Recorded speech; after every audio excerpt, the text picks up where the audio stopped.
bacon pancake. Hey, creepers, welcome back. So, I was watching one of my videos that I made the other day, and I was talking about how I haven't done a speed build in a while, and I thought, well, why the hell not? So, even though everyone knows how to do tricks and all that stuff, I thought I might as well do a speed build for you guys right now. So, thanks for tuning in. Here we go. We're going to jump in with my new speed build. You can see where I'm building. I like to build off of this red bridge. I don't know why. I like going through the holes and up and around. I like using it as a set piece. I know everyone's into building these platforms in the sky, which are really cool. I was considering doing one of those, but, you know, I kind of like going back to my old basics with the ramps and the flippers and ups and downs. So I'm going to kind of build this thing old school with a little bit of obviously the new tweaks on it, like you can see right there. I'm tilting it so that we can kind of get like a curl shape to it. Movies, specifically Deadpool. The Deadpool movie is coming out here any day now, and I have some thoughts on it. I used to hate Ryan Reynolds, and it was misplaced because he just, you know, I don't know why I did. I'm rooting for him now because Deadpool is his personal project. Now, let me explain what I mean by that. I read some interviews about this, and apparently the new Deadpool movie is his passion project. It is no accident that he's in it. So, flashback to some years ago when he was a kid, apparently he was a big comic book fan, and he liked Deadpool. That kind of explains a little bit by how he's so smart-mouthed. I mean, when you think about it, he almost acts just like Deadpool's interior monologue anyways, so whatever. So, I guess he always wanted to do Deadpool, and he wrote a script about it. I might be wrong on a few of the details, so you might want to fact-check me. That's fine, I don't mind. But I guess he wrote a script that he shopped around Hollywood way back in the day, and that one got picked up by the people that made X-Men, Wolverine, or Origins, whichever one it was kind of shitty. But so he sold it to them, and he starred in it, or he was in it, and they took his script and they chopped it up and altered it so much that they sewed his mouth shut, and they really ruined everything that was Deadpool.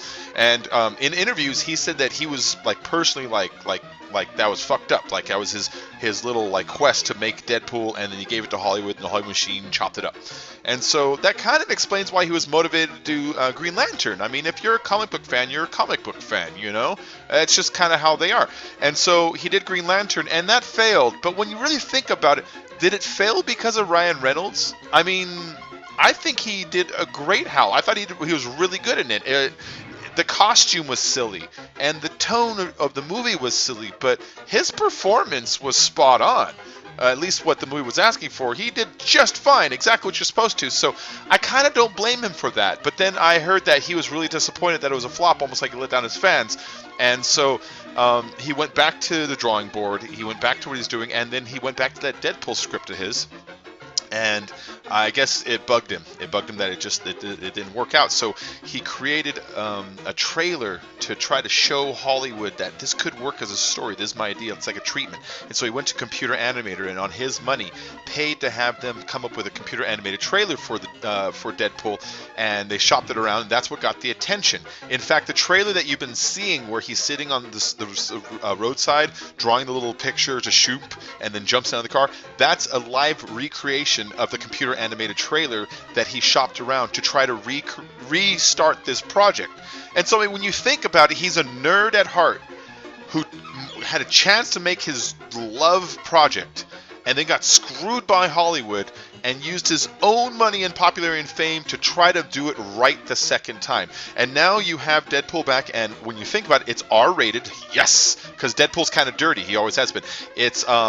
It's not during the Christmas season, so he doesn't need to make $100 million to be considered a success. If he makes just a good $20 or $30 million, it's like, yes! And so that frees him up to not be constrained to have to change the script to fit trying to sell to children or trying to sell to this or that. It allows Deadpool to be Deadpool.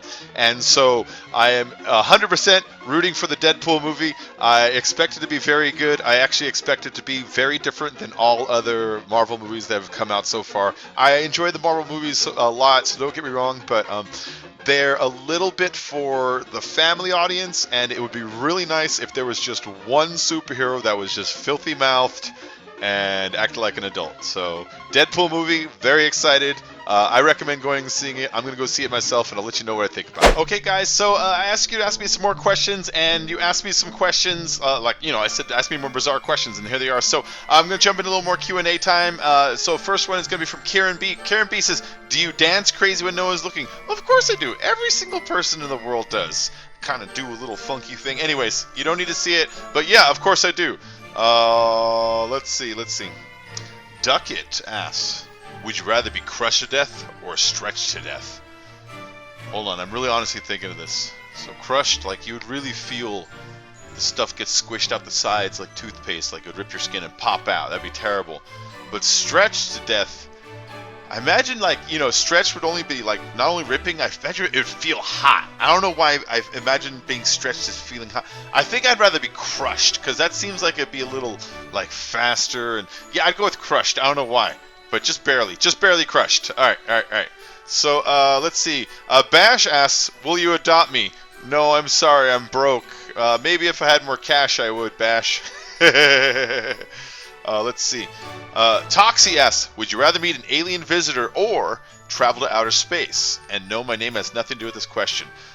Meet an alien visitor or travel to outer space? I'd rather meet an alien visitor, because you can buy tickets to space nowadays, you know, with like Virgin, like Galactic and stuff like that.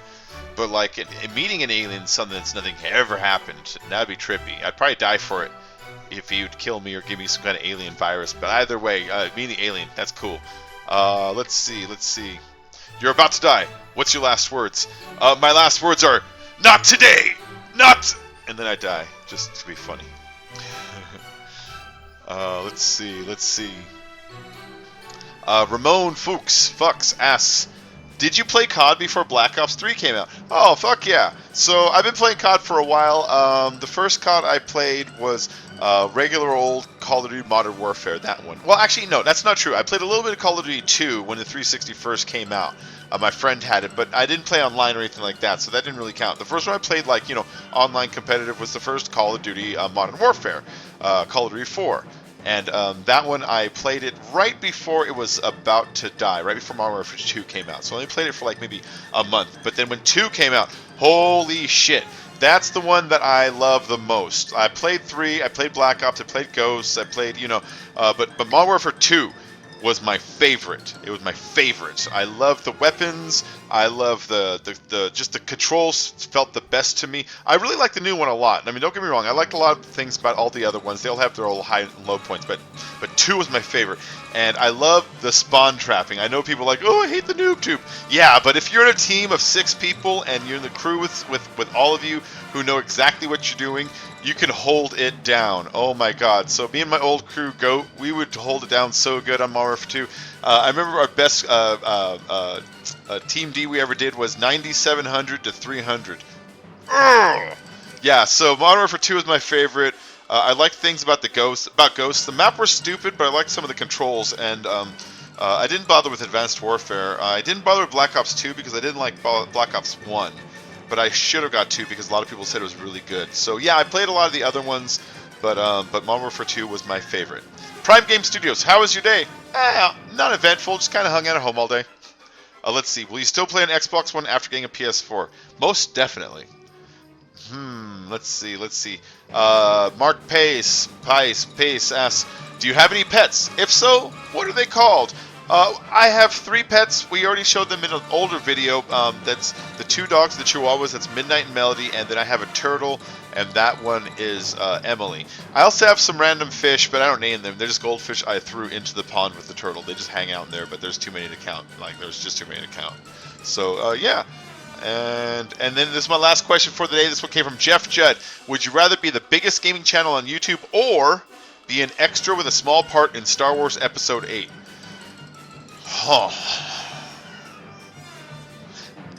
Ooh, I'm going to betray the nerd in me just a little bit. I'd rather be the biggest gaming channel on YouTube because, shit, man, that comes with fame.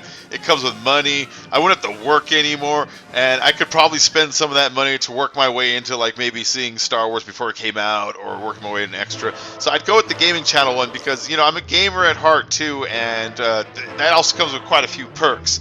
But Star Wars Episode 8, fuck, that would be good, though. You know, that's a good question, Jeff. That really put me on the fence there. So I'm going to be doing other stuff like this, like a GeoGuessr, like speed builds, like a little bit of Black Ops, a little bit of like sub shoutouts, just stuff like that for the next week or two until we reconvene and come back more powerful than ever.